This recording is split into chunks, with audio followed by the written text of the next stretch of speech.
guys like Fauci get up there and start talking, you know, he doesn't know anything really about anything. And I'd say that to his face. Nothing. The man thinks you can take a blood sample and stick it in an electron microscope, and if it's got a virus in there, you'll know it. He doesn't understand electron microscopy, and he doesn't understand medicine, and he should not be in a position like he's in. Most of those guys up there on the top are just total administrative people, and they don't know anything about what's going on. If Fauci wants to get on television with somebody who knows a little bit about this stuff and debate him, he could easily do it, because he's been asked.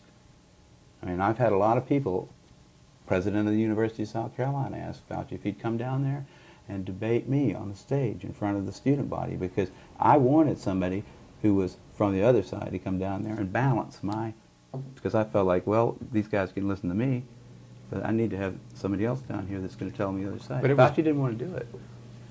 I don't have to answer to anybody for money. See, I don't work for some organization like that Tony Fauci happens to be the head of. The number of cases reported went up epidemically, you know, exponentially, because the number of tests that was done went up exponentially.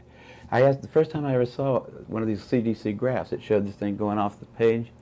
You know, I went up after that and I said, how did you disentangle I mean, did you divide the number that you've got here by the number of tests that were done? I mean, can we believe that this line that you've drawn here about number of positive tests reported, is that really indicative of the spread of this virus? Is the virus getting, is there being more of it, or are there more tests?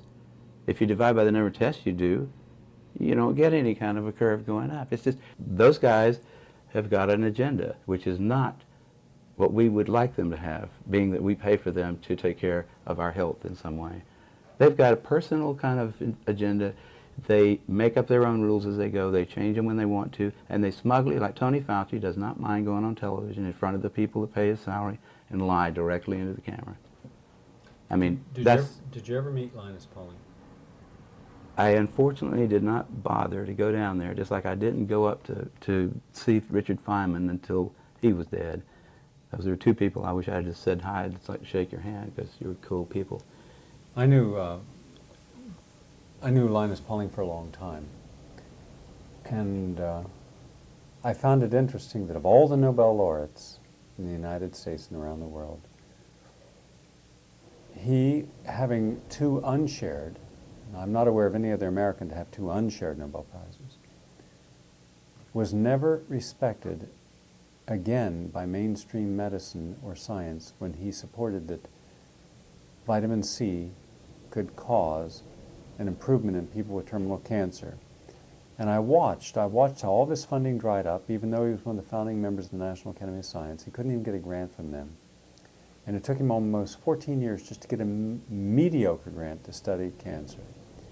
Even when the Mayo Clinic supposedly reproduced his results that he had obtained at the Vale of Leven Hospital in Scotland, where he and Dr. Ewan Cameron took a group of terminally ill cancer patients, divided them in half, gave half 10,000 milligrams of vitamin C every day of their life. Another group got a placebo, and there was a statistically significant improvement in the people who were receiving vitamin C. They turned around and did it at the Mayo Clinic, but they didn't use the same criteria. Pauling says, don't use people who have chemotherapy, it'll knock the liver out. They use people with chemotherapy. Pauling says, you have to give vitamin C every single day. They didn't. And so it was not the same study, yet they published it saying they duplicated his work. Then when they went to publish the results of what is a terribly flawed study, they didn't even give him the courtesy of saying, here's the results, would you like to examine it? And all he was given was a letter to the editor of New England Journal of Medicine long after the study. And I saw at that time how you can take one of the best and brightest in America, much as they did our greatest living scientist of this century, who was destroyed, Dr. Andrew Ivy. There was never a scientist who's been more cited in the scientific literature than Dr. Ivy. He was a jurist, he was a physician, he was a scientist, he was everything. But he supported carbamazepine, and he supported carbamazepine in a correct manner, and they destroyed him. And that's been shown. Now I'm looking at what the media has done to you, projecting you as a flippant, drug-taking, womanizing person who everyone has to wonder how you even got through college, let alone got a Nobel Prize. And I'm thinking, my God, haven't we learned? Haven't we learned from Andrew Ivy and Linus Pauling and Peter Duesberg what they'll do to the best and brightest? Well, you know, you can't expect the sheep to really respect the best and the brightest. They don't know the difference, really. I mean, I like humans. Don't get me wrong, but basically, the vast majority of them do not possess the ability to judge who is and who isn't a really good scientist. I mean, that's a problem. That's a main problem, actually, with science, I'd say, in this century, because science is being judged by people, and funding is being done by people who don't understand it. People, I mean, I'm sure a lot of people could sit down with Linus Pauling and not realize that he was a brilliant man. I mean, most people wouldn't know him from, you know, somebody who you know, just was a little taller or something. I mean, nobody knows Richard Feynman. Or Richard finally showed a few people that, you know, when he said, you know, here's the O-ring, here's some cold water, see what happens?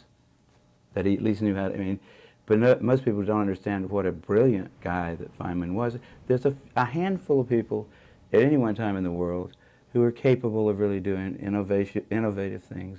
And usually those people turn out to care for their fellow man. You know, they respect them in a way, although they don't think that most of the people, the great masses of people, really are going to be able to understand what it is they're doing.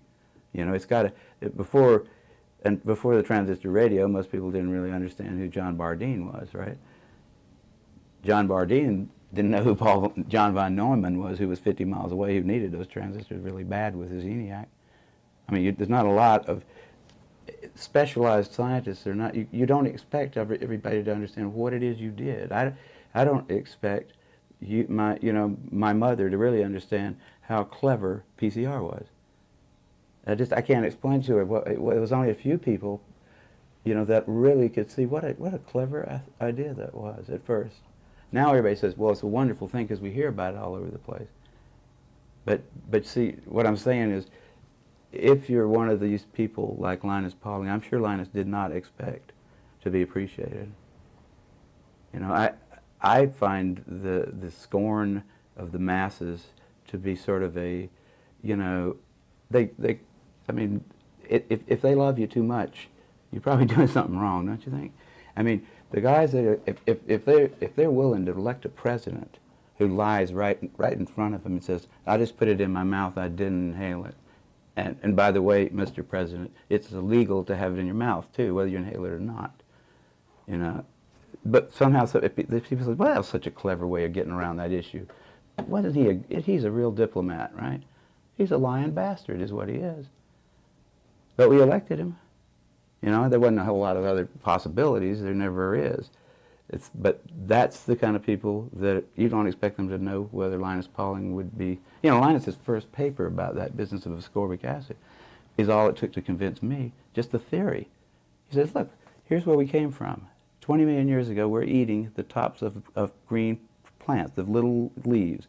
We're doing it all day long. It's not a very rich substance. It's got a lot of vitamins in it. And we don't cook it so to destroy the vitamin C.